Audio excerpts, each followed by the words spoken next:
হাই friends, মই আজি আপোনালোকক জাৰ্মানী লতাৰ বিষয়ে ক'ব লৈছোঁ।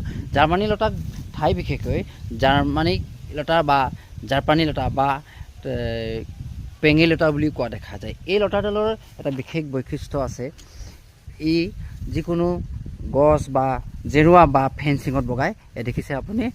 এই লতাডালৰ বহুতো বনৌষধি আছে। তাৰ বিষয়ে মই দুটামান কথা ক'ম বুলি ভাবিছোঁ।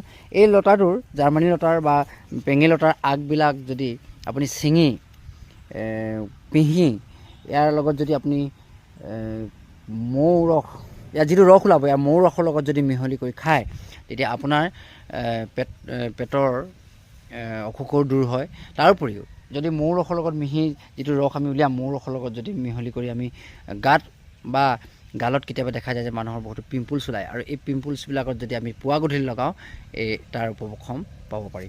তাৰোপৰি এই পেঙি লতাৰ আগবিলাক বা পাতবোৰ পিহি পিনে ইয়াৰ যিটো ৰস পাম, এই ৰসটো যদি আমি কটা ঘাঁহত বা কটা চিঙা ঘাঁহত যদি আমি বান্ধি দিওঁ, আমাৰ তৎকালে সেই ঘাঁহ শুকায়। গতিকে ফ্ৰেণ্ডছ, আপোনালোকক ইয়াৰ পেঙি লতাবোৰ দেখাইছোঁ। আপোনালোকেও হয়তো অসুবিধা হ'লে ইয়াত ব্যৱহাৰ কৰিব পাৰে। Thank U.